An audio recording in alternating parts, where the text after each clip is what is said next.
नमो अरिहन्ताणं नमो सिद्धाणं नमो आयर्याणं नमो वच्छायाणं नमो लोये सौवसाहूणं मङ्गलं भगवान् वीरो मङ्गलं गौतमो गणि मङ्गलं कुन्दकुन्दार्यो जैन धर्मोऽस्तु मङ्गलम् सर्वमङ्गलमाङ्गल्यं सर्वकल्याणकारिकं प्रधानं सर्वधर्माणां जैनं जयतु शासनं जैनं जयतु शासनं नमयोऽजिनं वीरम् अनन्तवर्णानदंसनसहावं वोच्छाम्यं सारं केवली शुद्धि केवली भणिदम्। नियम सार का 27 नंबर का कलश चल रहा था, तो इसमें अभी ये ले लो, अभी प्रवचन रत्न चिंतामणि ही ले लो, फिर 16वीं गाथा से अपन वो लेंगे। पेज नंबर 373 यहां तक चर्चा हो गई थी। बहुत विभाव होने पर भी, ये था ना विषय, बहुत विभाव होने पर भी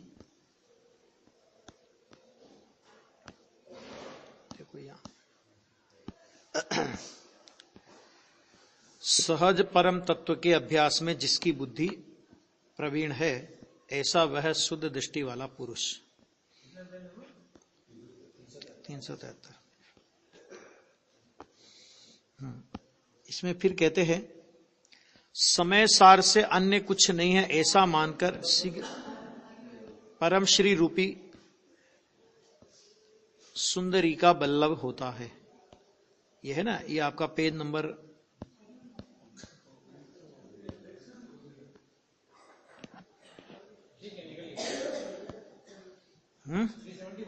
371। हाँ 371 से लो, देखो यहां से। सहज परम तत्व के अभ्यास में जिसकी बुद्धि प्रवीण है, ऐसा यह शुद्ध दृष्टि वाला पुरुष। माने शुद्ध दृष्टि वाला पुरुष अर्थात किसे कहते हैं? शुद्ध दृष्टि वाला पुरुष अपना परम त्रिकाली एक चैतन्य तत्व परम शुद्ध है, और उस शुद्ध की दृष्टि में तथा उस शुद्ध के अभ्यास में जो पुरुष प्रवीण है, उसको शुद्ध दृष्टिवंत पुरुष कहते हैं। कि जो अपना जो शुद्ध चैतन्य तत्व है, उस शुद्ध चैतन्य तत्व के अभ्यास में जो प्रवीण है, उसको कहते हैं शुद्ध दृष्टिवंत पुरुष। अर्थात शुद्ध त्रिकाली द्रव्य स्वभाव में ही जिसका अपनापन पड़ा है। भाई मार्ग ऐसा है, अरे पहले समझ में अर्थात ज्ञान में तो ले कि अपनी चीज ऐसी है। पहले ज्ञान में ही अगर गड़बड़ हो, अभी ज्ञान में ही वस्तु नहीं आई कि आत्मा कैसा है, अगर ऐसा ज्ञान में भी नहीं आया हो, तो उसका कोई फिर आगे परिणमन का तो कोई मतलब ही नहीं है। विभाव अर्थात विकार, विशेष भाव, तो कहते हैं रागादि भाव और एक समय की पर्याय होने पर भी है। रागादि भाव है, एक समय की पर्याय भी है, अस्तित्व में सबका अस्तित्व है। लेकिन ऐसा होने पर भी मैं तो निज वस्तु जो कि परम स्वाभाविक ध्रुव शुद्ध चिद्रूप स्वरूप है, उसमें एकाग्र होने के अभ्यास में प्रवीण बुद्धि वाला है। सब है, पर्याय भी है, विकार भी है, सब हो, कोई दिक्कत नहीं है। लेकिन उसी समय वस्तु है कि नहीं है? त्रिकाल। तो उस त्रिकाल वस्तु के अस्तित्व की बुद्धि कि ये मैं हूं, तो इतना इसका नाम जो उसमें जो बुद्धि है ना, तो उसको बोलते हैं प्रवीण बुद्धि वाला। देखो, शुद्ध दृष्टिवंत पुरुष होता है और वह नियम से जन्म मरण का अंत करने वाला होता है। जिसको शुद्ध तत्व की दृष्टि है, समझ में आ गया? तो उसको नियम से जन्म मरण का अंत होता है। और शुद्ध तत्व की दृष्टि नहीं होवे तो कुछ भी कर ले, वो जन्म मरण का अंत नहीं हो सकता उसमें। जन्म मरण के अंत का एकमात्र उपाय शुद्ध तत्व की दृष्टि है। वो नहीं हो तो कुछ नहीं है, और वो हो तो सब कुछ है। जिसको अपने हित अहित का विवेक वर्तता है, और इस कारण जिसको अपने शुद्ध स्वभाव की एकाग्रता की प्रवीणता प्रकट हुई है, वह शुद्ध दृष्टिवंत पुरुष है। क्या मतलब? जिसको अपने हित और अहित का विवेक वर्तता है। मेरा हित किसमें है? आज तक संयोग में अपनापन करके, एक समय के विकार में अपनापन करके, अथवा एक समय के परिणाम में अपनापन करके अनंत काल व्यतीत किया, और अपना अहित करने में अपन ने कोई कसर नहीं छोड़ी, है ना। तो और हित किसमें है? कि ज्ञानी बोलते हैं कि एक स्वभाव की दृष्टि करने में ही तेरा हित है। अनंत जन्म मरण का चक्र उससे मिटता है। अब वो अनंत जन्म मरण का चक्र मिटाना हो तो ये उपाय है। बस इतना हित और अहित की दृष्टि जिसको पहचान हो गई है, प्रवीणता हुई, शुद्ध दृष्टिवंत पुरुष, और वह अल्प काल में मुक्ति प्राप्त करता है। कितने काल लगेगा उसको? लंबा काल नहीं लगेगा। एक आया था ना, साधक दशा अनंत समय की नहीं होती। असंख्यात समय में साधक सिद्ध दशा को प्राप्त हो जाता है। अनंत काल नहीं लगता। काल की बात तो छोड़ो, अनंत समय नहीं होते, ये कह रहे हैं वहां पे। क्यों? क्योंकि कितने भी भव हो, 10-15 भव भी अगर कदाचित किसी ज्ञानी के बाकी हों, तो भी वो भव काल की गणना में आ जाते हैं। किसे कहते हैं? अनंत समय माने जो काल की गणना में नहीं आवे। ये तो काल की गणना में आ गए ना। किस प्रकार? तो कहते हैं समय सार से, अर्थात निशुद्धात्मा। समय सार माने क्या होता है? समय सार माने द्रव्य कर्म, भाव कर्म, नो कर्म से रहित जो अपना त्रिकाली ध्रुव भगवान आत्मा है, वो समय सार है। उससे अन्य कुछ नहीं है। ऐसा मानकर शीघ्र परम श्री रूपी सुंदरी अर्थात मुक्ति सुंदरी का वल्लभ होता है। ये शब्द नियम सार में आपको कलसों में बहुत मिलेगा। देखा, शुद्ध दृष्टि पुरुष कहता है, मेरी चीज जो कि त्रिकाल ध्रुव स्वरूप कारण प्रभु समय सार है। कैसी है मेरी चीज? कि त्रिकाल ध्रुव स्वरूप, जिसमें कभी विकृति आई नहीं, और जिसमें विकृति का अभाव होकर के प्रकट होने वाली निर्मल परिणति भी जिसमें नहीं है। क्योंकि विकार हो तो निर्मल परिणति हो उसमें। तो जो सभी प्रकार के पर्याय समुदाय से पार है, ऐसा जो त्रिकाल एक रूप रहने वाला समय सार है, इससे विशेष मुझे अन्य कुछ नहीं है अपने समय सार के अलावा। अरे एक समय की सिद्ध दशा भी हो तो भी ज्ञानी कहता है कि मेरे को उसकी भी कोई महिमा नहीं है। क्यों? क्योंकि मेरे स्वभाव के समक्ष वो अनंत में भाग है।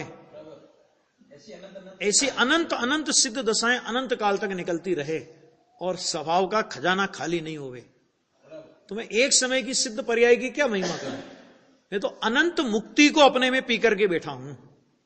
ऐसा उसको जो स्वभाव का जोर आता है ना, तो स्वभाव के जोर में जिसे मुक्ति की भी महिमा भाषित नहीं होती।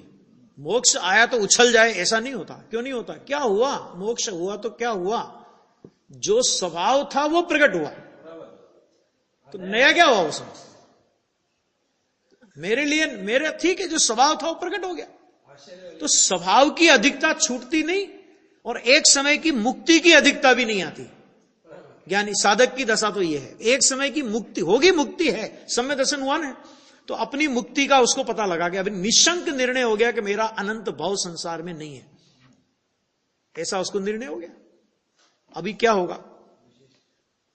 स्वभाव की महिमा छूट करके एक समय की पर्याय की महिमा आ जावे, ऐसा होता नहीं है। समय माने आत्मा, और सार माने विकार व एक समय की पर्याय से रहित। यहां तो द्रव्य कर्म की बात भी नहीं करी, नो कर्म की बात भी नहीं करी। क्यों नहीं करी? क्योंकि वो तो द्रव्य गुण पर्याय में ही नहीं है। क्या कहा? द्रव्य गुण जो कर्म और शरीर आदि है ना, द्रव्य कर्म और नो कर्म, कि वो तो एक समय की पर्याय में भी नहीं है। आत्मा की में एक समय की पर्याय में अगर देखा जाए तो क्या है कि एक पर्याय और एक समय, देखो विकार व एक समय की पर्याय, तो ये एक समय की पर्याय विकार, ये क्या क्या मतलब इसका? कि निर्मल गुरुदेव की जब ये बोलते हैं ना विकार और एक समय की पर्याय, तो गुरुदेव की एक शैली समझना कि जब वो एक समय की पर्याय और विकार अलग बोलते हैं और उसके बाद एक समय की पर्याय बोलते हैं, तो वो एक समय की पर्याय निर्मल पर्याय के अर्थ में बोलते हैं, शुद्ध पर्याय के अर्थ में, निर्मल पर्याय के अर्थ में एक समय की पर्याय बोलते हैं। तो विकार और एक समय की पर्याय से रहित ऐसा जो त्रिकाली भगवान समय सार है, उससे अन्य कुछ नहीं है। बस मैं तो वो हूं, बाकी कुछ मैं नहीं हूं, इतना। अब बोलो कितना परिग्रह घट गया उसको। हाँ? समय सार में आएगा भगवान आत्मा कर्ता कर्मादि, इसमें अपने शुद्ध भाव अधिकार में आएगा, इसी नियम सार में। आत्मा कैसा है, तो उन्होंने कहा कि निर्ग्रंथ है। निर्ग्रंथ माने कि वो त्रिकाल निर्ग्रंथ स्वरूप है, और निर्ग्रंथ स्वरूप की दृष्टि होने पर जो प्रथम सम्यक दर्शन की दशा प्रकट हुई, समझ में आ गया कि वो सम्यक दर्शन की दशा वो पहली निर्ग्रंथता है। मुनि दशा की निर्ग्रंथता वो तो उसके बाद की निर्ग्रंथता है। सम्यक दर्शन रूप निर्ग्रंथता माने जिसमें मिथ्यात्व की ग्रंथि टूटी है, सबसे बड़ा जो पाप है मिथ्यात्व का, तो उस मिथ्यात्व की ग्रंथि उसने तोड़ दी, तो श्रद्धा अपेक्षा से वो निर्ग्रंथ हो गया, खत्म हो गया ना। मिथ्यात्व सबसे बड़ा परिग्रह, निर्ग्रंथ का मतलब क्या है, परिग्रह रहित। तो सबसे बड़ा परिग्रह कौन सा था, तो मिथ्यात्व था। एक तरफ मिथ्यात्व के परिग्रह को रखो और एक तरफ बाकी सारी कसायों के परिग्रह को और बाह्य परिग्रह को रखो, सबसे भारी कौन पड़ेगा, मिथ्यात्व अकेला भारी पड़ेगा, गिनती में नहीं है बाकी उसके सामने। तो मिथ्यात्व और अनंतांधु तो पहली निर्ग्रंथ स्वरूप है, अर्थात आत्मा में किसी प्रकार का विकार अंतर्बाह्य कोई परिग्रह नहीं, ऐसा स्वरूप है। और ऐसे स्वरूप की दृष्टि होने पर जो सम्यक दर्शन की पर्याय प्रकट हुई कि वो पहली निर्ग्रंथता है। वो निर्ग्रंथता हो तो बाद में मुनिपने की निर्ग्रंथता आती है, वो अंतर्बाह्य निर्ग्रंथ दशा बोलते हैं उसको। तो वो कहते हैं कि समय सार से अन्य माने उससे अन्य कुछ नहीं है, अर्थात अन्य किसी वस्तु की कीमत नहीं है ना। अभी अपने को तो क्या होता है, थोड़ा संयोग बदले। अभी अपन घर पे बैठे थे, व्यापार धंधे में बैठे थे, और अभी अपन कहां बैठे, मंदिर में बैठे। तो क्या हुआ कि नो कर्म का संयोग बदला। व्यापार धंधा, दुकान, मकान, घर परिवार, वो भी नो कर्म है, और जिन मंदिर भी नो कर्म है। तो नो कर्म का संयोग बदला, उसमें हम छोटे बाजार सगड़े हो गए, है ना। थोड़ा पाप का परिणाम बदला और थोड़ा पुण्य का परिणाम आया, तो बस मेरे मुकाबले कोई है ही नहीं। धर्मात्मा तो यह कहता है पुण्य पाप के परिणाम का अभाव होकर, मतिश्रुत अवधि मन पर्याय का अभाव होकर, अरे केवल ज्ञान की पर्याय प्रकट हो और सिद्ध दशा की पर्याय प्रकट हो, तो भी ज्ञानी शुद्ध तत्व के बल पर कहते हैं कि उसकी कोई कीमत नहीं है। मेरा स्वभाव इतना मूल्यवान है कि उसके सामने मुझे सिद्ध दशा की भी कीमत भाषित नहीं होती। हाँ, वो उससे अधिक नहीं भाषित होता। विशेष मतलब क्या कि वो सिद्ध दशा भी शुद्ध स्वभाव से अधिक भाषित नहीं होती। क्यों? क्योंकि वो पवित्र दशा है और स्वभाव परम पवित्र है। माने वो पवित्र है, लेकिन उसके आश्रय से पवित्रता नहीं आएगी। नई पवित्रता सिद्ध दशा के आश्रय से भी नहीं आएगी। क्यों नहीं आएगी? क्योंकि वो खुद ही एक समय की है। और स्वभाव कैसा परम पवित्र है कि अनंत काल तक अनंत सिद्ध पर्याय निकलती रहें, कोई अंतर नहीं, खजाना खाली नहीं हो गए। मुनिराज को अक्षिण रिद्धि होती ना, तो अक्षिण रिद्धिधारी मुनिराज का क्या स्वरूप होता है कि जैसे जिस मुनिराज को अक्षिण रिद्धि हो और वो किसी दिन किसी गरीब की झोपड़ी में उनका आहार हो, बड़ी मुश्किल से जो कमा के खाता हो, ऐसे गरीब की झोपड़ी में उसका आहार होता हो। धन्य कुमार चरित्र में अगर आपने पढ़ा हो, अकृत पुण्य के भव में, है ना, अकृत पुण्य के भव में वो सब आता है धन्य कुमार चरित्र के उसमें। तो अकृत पुण्य के भव में खीर का आहार उसकी मां ने मुनिराज को कराया, और वो मुनिराज अक्षिण रिद्धि के धारी थे। तो जिस दिन मुनिराज का आहार हो, उस दिन पूरा चक्रवर्ती का सैन्य 96 करोड़ सैनिक होते हैं ना, भारत की आबादी का थोड़ा सा कम, इतने सैनिक होते हैं। मैंने सारे 6 खंड के जितने राजा होते हैं उनके सब सैनिक चक्रवर्ती के सैनिक कहलाते हैं। तो 96 करोड़ सैनिक भोजन कर ले तो भी उस दिन वो खीर खत्म नहीं होगी, उस दिन वो आहार खत्म नहीं होगा। ये अक्षीण रिद्धि, लेकिन उस अक्षीण रिद्धि का प्रभाव कितने दिन रहेगा? एक दिन, है ना। और भगवान आत्मा तो ऐसा अक्षीण रिद्धि का धारक है कि जिसमें से अनंत काल तक अनंत सिद्ध पर्याय निकलती रहे, है ना। अनंत ज्ञान ज्ञान ज्ञान ज्ञान, केवल ज्ञान की निकलती रहे, लेकिन जिसका खजाना कभी खाली नहीं होगा। आ गया? और सच में बात क्या है कि उस स्वभाव में से, त्रिकाली ध्रुव तत्व में से पर्याय में केवल ज्ञान थोड़ी आता है। ये तो बोला जाता है कि द्रव्य में से आता है, सचमुच में तो पर्याय स्वयं अपने सटकारक रूप से द्रव्य स्वभाव की सन्मुखता करती हुई वो पर्याय स्वयं अपने सटकारक रूप से प्रणमती है, केवल ज्ञान और सिद्ध दशा रूप। और ऐसी अनंत अनंत अनंत अनंत पर्याय निकलती रहे, लेकिन वो खजाना कभी खाली नहीं हो। तो बोलो अब उस खजाने की कीमत कितनी है? आ गया? अन्य कोई नहीं का अर्थ यह है कि मेरी चीज में अन्य कोई चीज नहीं है, एक बात, और मुझे किसी बाह्य वस्तु की कीमत नहीं है। बाह्य वस्तु में कौन आ गया? अरे संवर निर्द्रा मोक्ष भी बहिर्तत्व में आएगा। बाह्य वस्तु का मतलब ये नहीं है पुद्गल के पिंड, इनकी चर्चा नहीं है यहां। जो हमारे द्रव्य गुण पर्याय में भी नहीं, उनकी क्या चर्चा करें, वो कहां हमारे पर्याय में आई। लेकिन देखो नियम सार की शैली कि त्रिकाली ध्रुव शुद्धात्म तत्व को, परमात्म तत्व को, कारण तत्व को, शुद्ध जीव स्वभाव को अंतः तत्व कहेंगे। समझ में आ गया? और जब इसको अंतः तत्व कहेंगे तो उदय, उपशम, क्षय और क्षोभसम, इन सबको बहिर्तत्व कहेंगे। यानी राग से लेकर केवल ज्ञान और सिद्ध दशा कहते वो भी बहिर्तत्व है, और उस बहिर्तत्व की भी मुझे कोई कीमत नहीं है। कीमत नहीं है मतलब मुझे अपने स्वभाव से अधिक भाषित नहीं होता वो, और अगर अपने स्वभाव से अधिक भाषित हो जाए तो स्वभाव की दृष्टि छूट जाएगी। सुगवानी जी से पूछा था, उपसम सम्य दृष्टि होता है ना, उपसम सम्य दृष्टि, पहले उसको, जब किसी जीव को सम्य दर्शन होता है तो पहले उपसम सम्य दर्शन होता है, ठीक है। तो उपसम सम्य दर्शन होता है तो उपसम होकर के या तो जीव क्षोभसम में चला जाएगा और या तो जीव मिथ्यात्व में आ जाएगा। तो उनसे पूछा कि ये उपसम सम्य दृष्टि, जिसको उपसम सम्य दर्शन हुआ, तो ये गिर क्यों जाता है, ये मिथ्यात्व में क्यों आ जाता है? तो उनने बहुत अच्छा उत्तर दिया। उनने कहा कि उपसम सम्यक दर्शन में पहली बार आनंद का संवेदन होता है, अतीन्द्रिय आनंद का संवेदन होता है, और जिसको उस अतीन्द्रिय आनंद में आनंद आ जाता है, क्या कहा, आनंद में आनंद आ जाता है, तो वो आनंद मूर्ति की दृष्टि छूट जाती है। क्यों? क्योंकि जो एक समय की प्रगट आनंद की परिणति को नहीं पचा पाया, वो आनंद मूर्ति को कैसे पचा लेगा? एकदम दृष्टि छूट जाती है और वापस मिथ्यात्व में आ जाता है। ऐसा देखो, आहा अद्भुत मार्ग है भाई।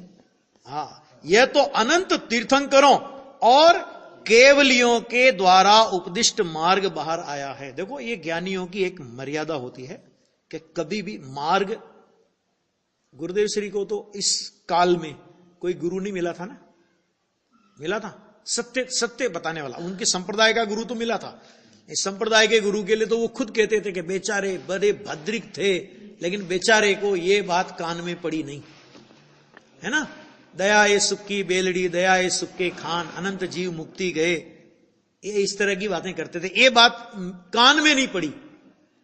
तो उनको कैसा बहुमान आता है कि खुद को गुरु नहीं मिला था, इस भाव में कोई गुरु नहीं मिला, लेकिन समय सार परमागम मिला, पूर्व भव का संस्कार काम आया और यहां पर अपना कल्याण किया।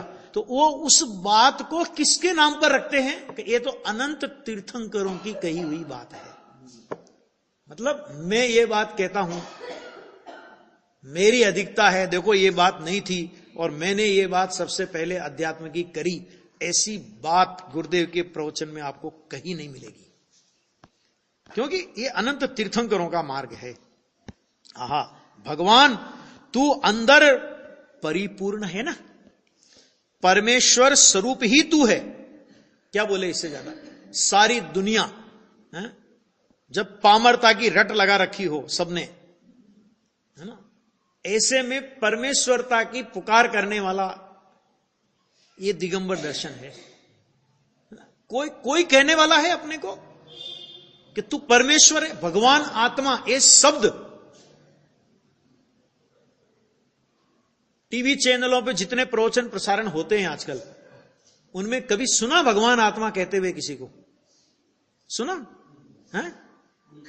कोई सास बहू के झगड़े निपटा रहा है, कोई बाप बेटे के झगड़े निपटा रहा है, कोई घर में खुशहाली कैसे आवे, क्योंकि घर छोड़ दिया लेकिन अंदर से घर नहीं छूटा, उसमें लगे पड़े। ये भगवान आत्मा कहने वाला है कौन? कि ये तो ये समय सार, ये नियम सार, ये गुरुदेव श्री ये कहने वाले हैं। आहा, अंदर शुद्ध चिदानंद कंद ध्रुव परमेश्वरता का पिंड।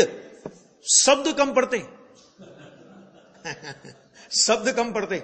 एक तो नियम सार के टीकाकार का, आप नियम सार की टीका का पूरा स्वाध्याय करो और उसमें से निकालो आत्मा के लिए किन किन शब्दों का, कैसे कैसे विशेषणों का प्रयोग किया है। आपको लगेगा, गुरुदेव बोले कई बार तो प्रवचनों में कि आ नियम सार ना टीकाकार ने तो शब्द ओछा पड़े छे, आत्मानी महिमा माटे शब्द ओछा पड़े छे, शब्द कम पड़ते उनको, है ना। ये गुरुदेव को भी यही है। देखो क्या कहते हैं, अंदर शुद्ध चिदानंद कंद। कंद का मतलब समझते हैं, जैसे शकर कंद, तो शकर कंद माने मीठास का पिंड, कंद माने होता है पिंड। इसी तरह भगवान आत्मा कैसा है? चिदानंद। चिद माने ज्ञान, दर्शन और आनंद का पिंड है वो। आत्मा में से दुख निकाल के बताओ। अरे दुख तो आत्मा को भूलने से होता है, आत्मा से कहां दुख होता है? आत्मा की विस्मृति का नाम दुख है। आत्मा में से दुख निकाल के बताओ, गन्ने में से कड़वा रस निकाल के बताओ। गन्ना कैसा है कि सर्वांग मीठा रस से भरा है ना। उसको आप चूसो तो, और उसको आप मशीन में पेलो तो उसमें से क्या निकलेगा? मिठास निकलेगा। इसी तरह भगवान आत्मा में ज्ञान, दर्शन और आनंद का ध्रुव परमेश्वरता का पिंड है। जो परमेश्वरता के पिंड में से पामरता निकले, बोलो, परमेश्वरता का पिंड है ना, तो परमेश्वरता के पिंड में से पामरता निकलेगी? नहीं निकलेगी। ऐसा समय सार है, यह तेरा परम तत्व है, अतः उस ओर के झुकाव द्वारा अंतर एकाग्रता में प्रवीण ऐसा शुद्ध दृष्टिवंत पुरुष उस एक को ही, अर्थात समय सार को ही अपनी वस्तु मानता है। समय सार के अलावा दुनिया की किसी को अपना नहीं मानता। अरे जब अपनी निर्मल पर्याय को अपना नहीं मानता तो परद्रव्य की बात कहां रही? अब बोलो, यह है सम्य दर्शन का स्वरूप, है ना। और इसका नाम है कि मिथ्यात्व का कितना बड़ा परिग्रह उसको टल गया कि उसे एक समय की अपनी पर्याय भी अपनी भाषित नहीं होती, उसमें भी उसका अपनापन नहीं होता, इतना निष्परिग्रही हो गया। आ गया। उसके अलावा अन्य किसी भी वस्तु को अपनी नहीं मानता। आहा, अपना अस्तित्व ऐसा पूर्ण चिदानंद घन। घन का मतलब क्या होता है? कि घन माने जिसमें अन्य का प्रवेश नहीं होता, ठोस पिंड। तो ऐसा भगवान आत्मा चिद आनंद, चिदानंद माने चिद प्लस आनंद, चिद माने ज्ञान, दर्शन और आनंद का ऐसा घन पिंड है कि उसमें विकार तो क्या, विकार की तो बात ही छोड़ो, राग देश की तो बात ही छोड़ो, एक समय की पर्याय का भी प्रवेश नहीं है, ऐसा वह मानता है।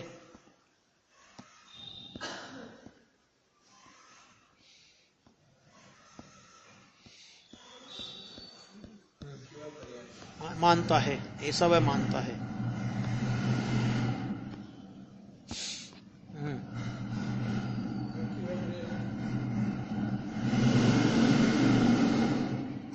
अरे मेरा पेज आगे इधर उधर हो गया, कितना पेज है? 74। ऐसा वह मानता है, ठीक है, मिल गया। देखो, ऐसा वह मानता है, हो गया ना यहां पे।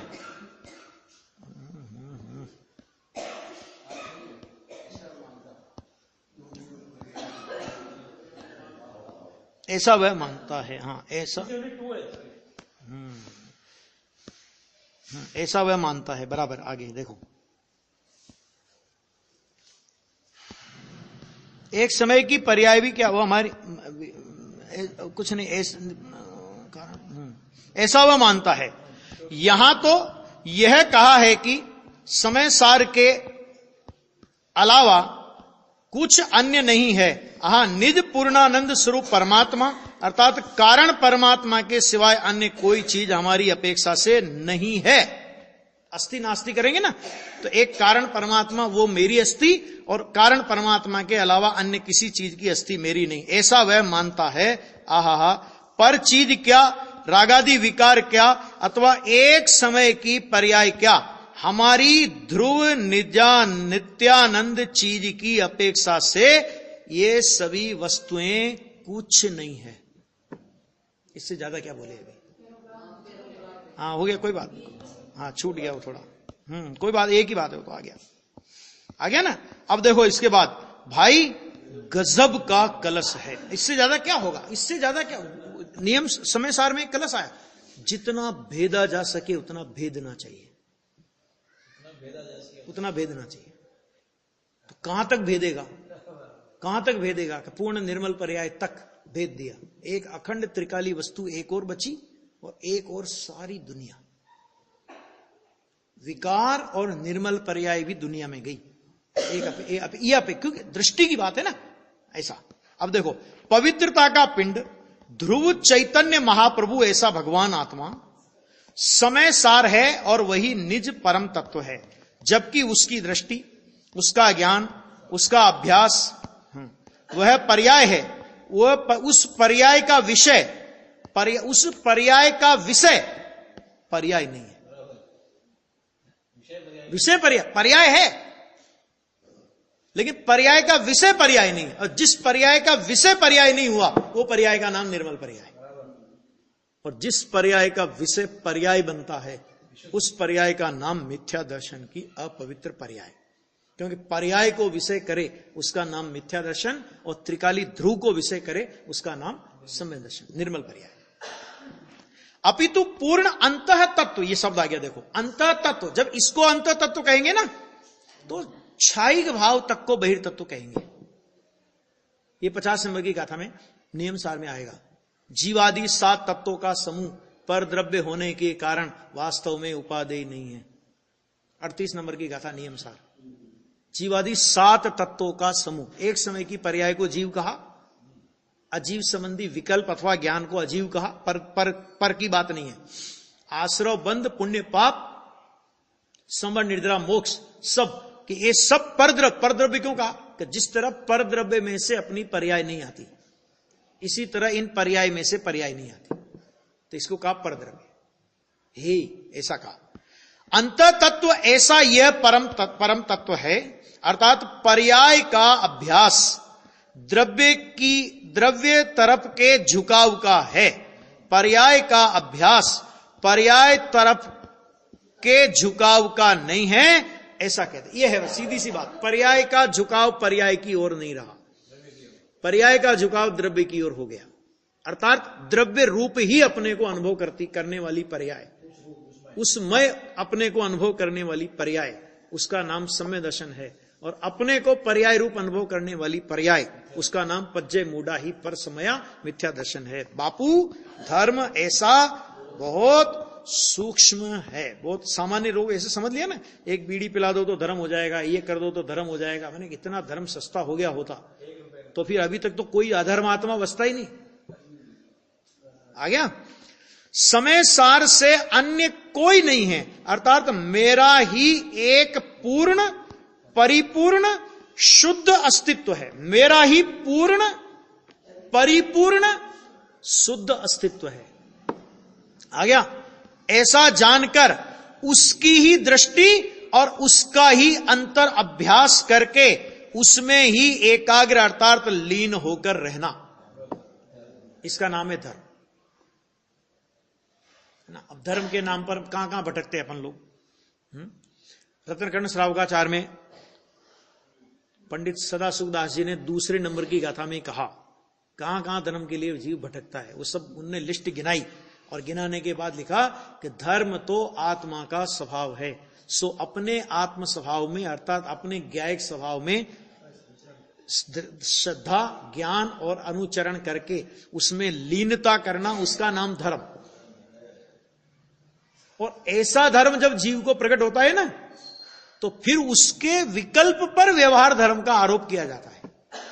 देखो, उसका शुभ राग व्यवहार से धर्म है, ये नहीं, क्या कहा, ज्ञानी का शुभ राग व्यवहार से धर्म है, ऐसा नहीं। अधर्म में धर्म का उपचार करके, अधर्म क्या शब्द का प्रयोग किया, अधर्म में धर्म का उपचार करके उसे धर्म कहने का नाम व्यवहार धर्म है। राग व्यवहार से धर्म है, ऐसा नहीं है।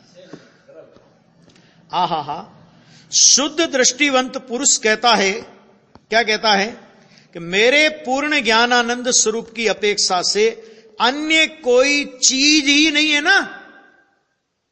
क्या मतलब कि सबकी मेरे में नास्ती है ना। अस्थि कौन है, अस्थि स्वरूप कौन है, अस्थि स्वरूप में एक शुद्धात्मा अस्थि स्वरूप, और मेरी अपेक्षा से दुनिया में सब नास्ती, तो मेरी अपेक्षा से दुनिया में कोई चीज नहीं। क्यों, अस्थि नास्ति धर्म है कि नहीं, अनेकांत, मैंने एक चैतन्य ध्रुव त्रिकाली की अस्थि और ध्रुव त्रिकाली के अलावा बाकी सबकी नास्ति, तो कहते कोई चीज ही नहीं है। आहा, पर्याय की अपेक्षा से पर्याय हो, क्योंकि अगर पर्याय की अपेक्षा से भी पर्याय का स्वीकार नहीं करेंगे तो फिर वेदांत में अपने में कोई फर्क नहीं पड़ेगा, है ना। तो पर्याय की अपेक्षा से पर्याय हो, और राग की अपेक्षा से राग हो राग भी होता है, कोई दिक्कत नहीं। और पर की अपेक्षा से पर भी हो, है दुनिया में एको ब्रह्म द्वितीय नास्ति, ऐसा थोड़ी है ना। जगत के अन्य पदार्थ भी हैं, उनकी अपेक्षा से मैं नास्ती और मेरी अपेक्षा से वे नास्ती, मैंने उनकी अपेक्षा से मैं नहीं हूं और मेरी अपेक्षा से वे नहीं है, बात होगी ना। परंतु निज समय सार से अन्य कोई नहीं है। ऐसा निश्चय करने वाला शुद्ध दृष्टिवंत पुरुष अंतर एकाग्रता के अभ्यास द्वारा शीघ्र परम श्री रूपी सुंदरी का बल्लभ होता है। ऐसी मान्यता और ऐसी और परम तत्व की एकाग्रता का अभ्यास, और अपन किसका अभ्यास की बात करते हैं, अपन बाहर में अनेक प्रकार के ये करना चाहिए, इसका अभ्यास करो, इसका अभ्यास, अरे भाई साहब, शुद्ध परम तत्व की एकाग्रता का अभ्यास करने लायक तो वही है, बाकी तो जो होने योग्य है, जिस भूमिका में जो होने योग्य है वो हो जाता है। ज्ञानी उसको जान लेता है, लेकिन वो करने लायक है, मेरा कर्तव्य है, इसके करने से मुझे कुछ लाभ मिलेगा, ऐसा नहीं है। सो मोक्ष मार्ग है और उसका फल, मार्ग का फल क्या आएगा, मार्ग का फल मोक्ष अर्थात मुक्ति, मुक्ति के मार्ग का फल मुक्ति, मोक्ष के मार्ग का फल मोक्ष। मोक्ष माने छूटना, मोक्ष क्या होता है, मोक्ष माने होता है छूटना, बंध से छूटे, तो छूटे ना, तो पहले मिथ्यात्व से छूटा तो दृष्टि मोक्ष हुआ, फिर मोह से छूटा तो मोह मुक्त मोक्ष हुआ, आ गया। फिर केवल ज्ञान हुआ तो अब अगला जन्म नहीं होगा, केवल ज्ञान हो गया ना, तो केवल ज्ञान होने पर क्या हुआ कि ये नक्की हो गया कभी इसी भव से सिद्धालय में जाएगा, तो ये जीवन से मुक्त हो गया, माने नया जन्म नहीं होगा। और ये केवल ज्ञान के बाद शरीर भी छूट गया, तो अब अनंत काल तक शरीर मिलेगा नहीं, देह से मुक्त हो गया। 4 प्रकार के मोक्ष हो गए पर्याय में, दृष्टि मोक्ष, मोह मुक्त मोक्ष, जीवन मुक्त मोक्ष, देह मुक्त मोक्ष, और ये किसके अवलंबन से हुए कि शक्ति रूप मोक्ष भगवान आत्मा है। ये शक्ति रूप मोक्ष शब्द भी लोगों को ऐसा लगता है कि ये सब ये सोनगढ़ वालों ने गढ़ा है, ये शब्द है ना, ऐसा नहीं है।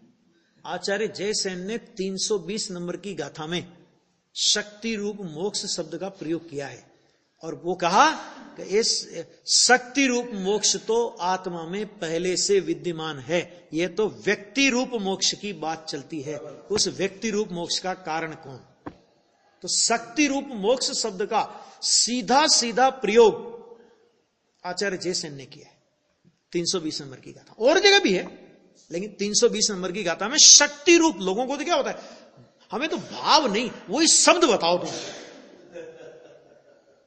शब्द भी है, जयसेनाचार्य की टीका में शब्द है शक्ति रूप मोक्ष तो आत्मा में पहले से विद्यमान है, अनादि से, अनादि अनंत वो शक्ति रूप मोक्ष तो है ही। व्यक्ति रूप मोक्ष नया प्रकट होता है। जो नया प्रकट होता है उसका नाम है व्यक्ति। व्यक्ति माने अभिव्यक्ति, माने प्रकटता। शक्ति रूप मोक्ष तो है। आहा, भगवान आत्मा परम पवित्र पूर्ण चैतन्य महाप्रभु है। इसमें अंदर कारण शुद्ध पर्याय भी आ गई है। इसके अतिरिक्त, इस निज समय सार के अतिरिक्त अन्य कोई चीज है ही नहीं। हो गया, मेरे लिए कोई चीज नहीं। आ गया। ऐसा धर्मी मानता है समय सारात न अन्यत अस्ति इति मत्या। मत्या मानता है क्या, समय सारात न अन्यत, समय सार से अन्य, न अन्यत, न अन्यत माने नहीं है, अन्यत माने अन्य, अस्ति कोई दूसरी अस्ति है ही नहीं, मेरे लिए दूसरी कोई अस्ति नहीं है, ऐसा ज्ञानी मानता है। ऐसा पाठ है ना। और समय सार के सर्व विशुद्ध अधिकार में भी कलश नंबर 244 में आता है ना कि समय सार से ऊंची कोई वस्तु, कोई चीज नहीं है।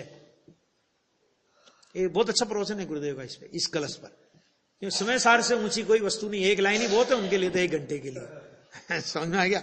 तो कहते हैं कि होने पने, होने पने का मतलब होता है अस्ति पने।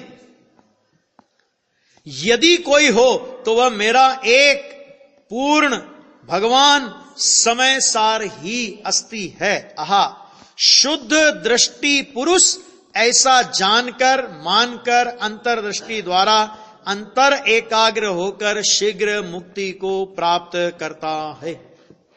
अंतर एकाग्र होना वह पर्याय है और वह मोक्ष का मार्ग है और उसका फल मोक्ष है।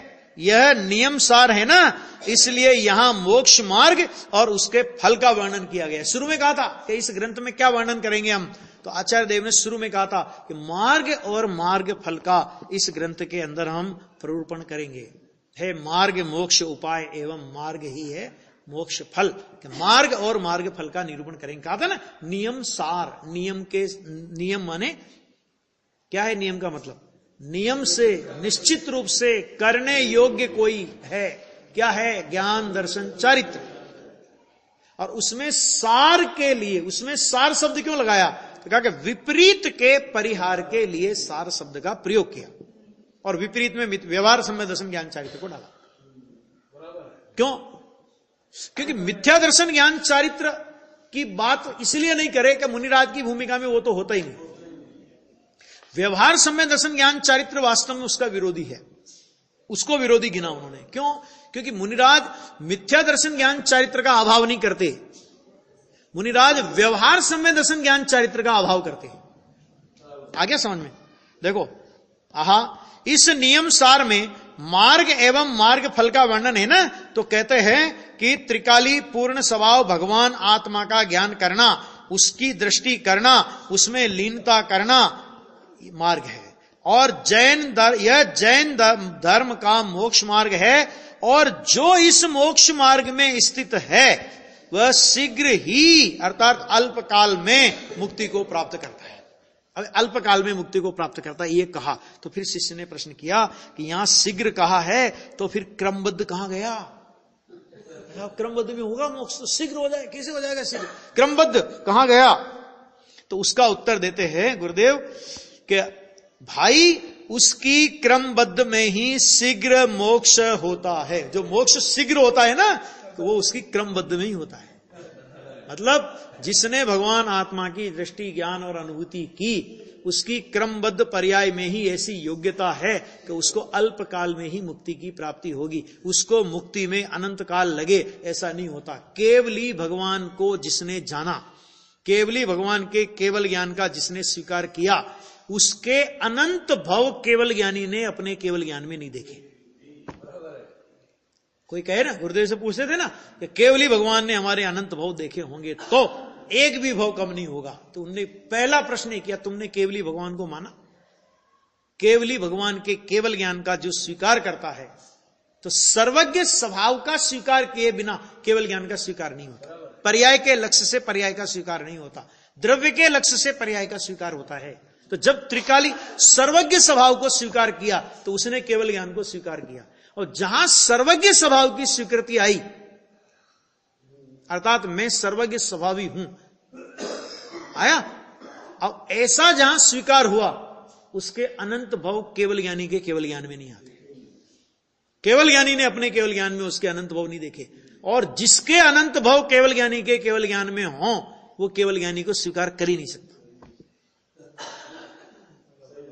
आगे बात समझे? इसलिए नहीं शीघ्र, कभी शीघ्र ही होना है उसका। जैसे आता है ना, लोग बोलते हैं ना अकाल मरण अकाल मरण अकाल मरण। अरे अकाल मरण भी स्वकाल में होता है। अकाल क्यों कहा जाता है? काल की मुख्यता नहीं करके वहां पर आप निमित्त की ओर से मृत्यु का कथन कर रहे हो, कर्म की उदीर्णा की ओर से मृत्यु का कथन कर रहे हो, एक्सीडेंट की अपेक्षा मुक्ति का कथन कर रहे हो, अन्य किसी कारण से मुक्ति का कथन कर रहे हो, इसलिए उसे काल के अतिरिक्त अन्य कारणों की अपेक्षा से अकाल कहा। अकाल का मतलब असमय नहीं, यह है। अकाल मरण भी स्वकाल में होता है। क्यों? क्योंकि केवली भगवान ने उसी काल में उसका मरण होना जाना था, और उसके आयु क्रम में भी वैसी योग्यता पड़ी है। उदीर्णा की योग्यता होती है ना, तो उदीर्णा की योग्यता जिस समय आयु क्रम बनता है ना, तो आयु क्रम के बंधने के काल में उसमें उदीर्णा की योग्यता भी होती है। 80 काल का आयु क्रम बांधेगा, 60 साल तक एक एक समय करके निषेक उदय में आएंगे, और 20 साल के निषेक एक साथ उदय में आएंगे। तो बोलो आयु कितनी भोगी उसने? 80 की भोगी है, उदीर्णा हो गई एक साथ। तो आयु का पूरी नहीं भोगी उसने, आयु तो पूरी भोगी। उदीर्णा, तो उदीर्णा की योग्यता भी उस आयु कर्म के बंध के समय ही उसमें पड़ी हुई है। हाँ, इतने साल बाद इसकी उदीर्णा होके खत्म हो जाएगी, ये क्रमबद्ध है। नहीं तो भगवान को केवल, अरे मैं तो भूल ही गया, 60 साल के बाद तो इसकी उदीर्णा होने वाली थी, ऐसा होता है भगवान के ज्ञान में? ऐसा होता है क्या? कभी नहीं होता है।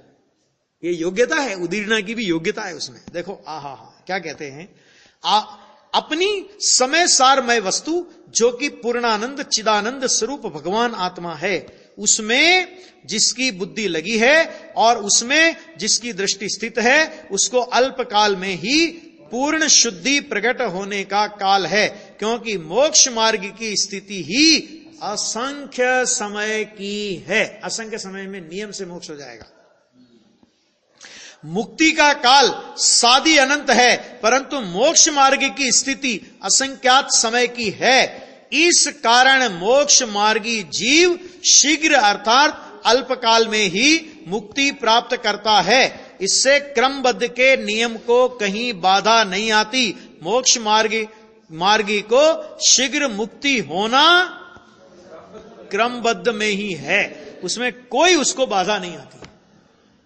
ऐसी व्यवस्था है। देखो क्या गजब की बात है ना? ये है, हो गया लगभग। तो बस ये देखो, हाँ, वीतरागी सर्वज्ञ परमेश्वर वस्तु स्वभाव के पूर्ण ज्ञाता हैं और उनके द्वारा कथित मार्ग है। आशय यह है कि यह मार्ग अंतर्दृष्टि और अंतर एकाग्रता का, स्वरूप में लीनता का है। भाई, व्यवहार के विकल्प से धर्म का अर्थात मुक्ति का मार्ग प्राप्त नहीं होता, अपितु त्रिकाली ध्रुव भगवान समय सार के शुद्ध आत्मा के श्रद्धा ज्ञान और उसमें लीनता माने रमणता से मोक्ष प्राप्त होता है। हाँ, बीच में व्यवहार आता है, दया दान व्रत पूजादि के विकल्प आते हैं, परंतु वे कोई मुक्ति का कारण नहीं है। जैसे बीच में ट्रेन में बीच में स्टेशन आते हैं ना, तो वैसे ही आते हैं, मुक्ति का कारण नहीं है। मुक्ति का कारण तो निज परमात्मा स्वरूप की अंतर्दृष्टि और अंतर्लीनता, अंतर्रमणता ही है।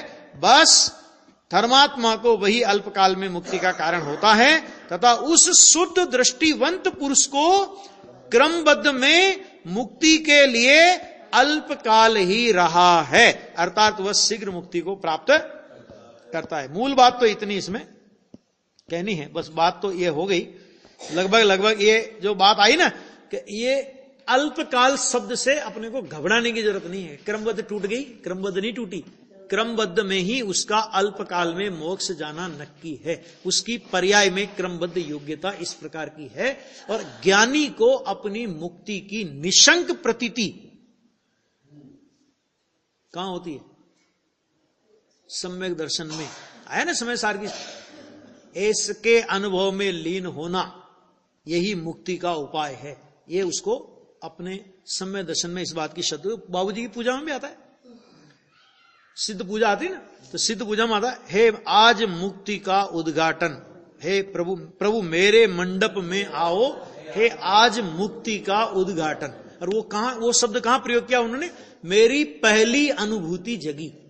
तो पहली अनुभूति को उन्होंने क्या कहा? सम्यक दर्शन की अनुभूति को मुक्ति का शिलान्यास नहीं कहा, मुक्ति का उद्घाटन कहा। क्यों?